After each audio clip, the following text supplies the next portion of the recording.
All right, what if I told you that a massive, ancient city, I'm talking a full-blown metropolis, was lost for centuries, hiding right under our noses? Well, today, we're diving into the incredible story of how some seriously cutting-edge tech and a little bit of digital detective work uncovered a ghost city in the middle of the jungle. I mean, it sounds impossible, right? A megacity packed with pyramids and plazas, just a short walk from a modern highway, and nobody saw it for centuries? But believe it or not, that's exactly what happened. And that is the wild story we're unpacking today. So, researchers have given this lost city a name, Valeriana. And look, this isn't just a few scattered ruins we're talking about. This is a massive, sprawling urban center in Mexico that is completely rewriting what we thought we knew about the ancient Maya civilization.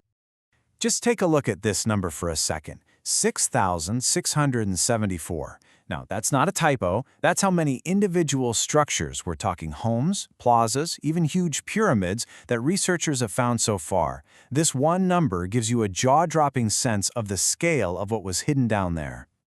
You know, Valeriana was a major player. At its peak, during the Maya Classic period, it was this bustling capital home to maybe 50,000 people. It had the whole shebang. Massive temple pyramids, a ball court for those sacred games, and really complex reservoirs to manage their water. This was a true center of power. So, the obvious question is, how does a city this huge, just a stone's throw from a modern road, stay hidden for so long? Well, the answer is something that both protected the Maya ruins and, at the same time, became archaeology's biggest obstacle. For centuries, the jungle canopy in that part of the world has basically been an impenetrable green roof. This meant archaeologists had to map everything on foot, which was incredibly slow, brutal work. It also meant they were always working with just a tiny sample, which led to this huge underestimation of just how big and dense the Maya civilization really was. But then came the game changer, this amazing technology called LiDAR. The best way to think about it is like a high-tech X-ray for the entire landscape. It's an aerial laser system that lets you map the ground in stunning detail, basically by digitally erasing all the trees and plants. And the process itself is brilliantly simple. A plane flies over and just shoots millions of laser pulses down at the ground. Now, most of them hit leaves and branches, but a few of them always sneak through the gaps and hit the actual ground. By measuring how long it takes for those ground-level pulses to bounce back, a computer can build a perfect 3D map of the terrain, as if you just shaved the entire jungle clean away. The difference is absolutely revolutionary. I mean, what used to take archaeologists decades of hacking through the jungle with machetes can now be done in just a few days from the air. In fact, a lot of experts are saying that what radiocarbon dating did for our understanding of time, LiDAR is now doing for our understanding of space. It's that big of a deal. But you know, the technology is only half the story here. What makes this discovery even more remarkable is who made it. This wasn't some multi-million-dollar state-of-the-art expedition. Nope, it was a PhD student with a laptop. So meet Luke Thomas. He's a PhD student, and he knew that getting funding for a brand new, expensive LiDAR survey in an area with no known ruins, well, that would be tough. So he took a totally different approach. He started digging, but not in the dirt, in the deep, dark corners of the internet. And this is just incredible. He found the key deep in a Google search. He says he was on page 16, a place most of us have never even seen. And there, he found a publicly available LiDAR dataset from 2013 that had absolutely nothing to do with archaeology. It was from monitoring forests. This is what's so genius about it. The discovery didn't come from a new, expensive survey. It came from looking at old data in a completely new way. Thomas took this boring old forest survey and reanalyzed it, looking for those telltale geometric patterns of human construction. And bam, hidden right there in the data was a massive lost city. Finding Valeriana is so much more than just putting another pin on the map. It fundamentally changes our picture of the ancient Maya world.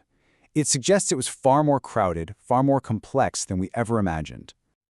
To put this into perspective, Calakmul was the capital of the infamous Snake Kingdom, one of the two great Maya superpowers. But Valeriana was right there with it, a true peer in population size. Its settlement density was second only to Calakmul in the entire region. This wasn't some backwater town. This was a major league city. So this discovery forces us to just throw out that old idea of a few isolated cities in a vast, empty jungle. No way! The landscape was filled. It was intensely urbanized. The total population of the Maya lowlands might have been as high as 10 million people. And this also gives us a new way to look at the famous Maya collapse. I mean, a civilization this dense would have been incredibly vulnerable to climate shocks, like the severe droughts that hit in the 9th century. It helps explain why their society just seemed to unravel so quickly. The thing is, the discovery of Valeriana isn't a one-off event. It's actually a stunning example of a much bigger story. This technological wave that is completely transforming how we uncover the secrets of the past. And it's not just about finding lost cities either. Artificial intelligence is now helping us read the lost words of these civilizations. We're talking AI models that are being trained to restore damaged ancient inscriptions and even help translate languages we can barely read, digitally piecing together the broken fragments of history. It's amazing. Of course, this massive technological leap creates a whole new set of challenges. We're now flooded with so much data, we literally need AI just to help us sift through it. And while LiDAR can find a city, it can't tell you who lived there. That still requires slow, expensive fieldwork. But the biggest challenge of all? It's also the most urgent. You see, announcing a discovery like Valeriana is a real double-edged sword. It brings all this scientific excitement, but it also puts a giant target on the site. Its location so close to roads and farms makes it incredibly vulnerable to looters who are looking for artifacts to sell on the black market. We are in a race against time to protect this city before it's lost for a second time, and this time, it would be forever. So that really leaves us with a critical question. Our technology allows us to uncover the secrets of the past at a speed our ancestors could only dream of. But the question is our ability to protect and preserve that heritage actually keeping pace?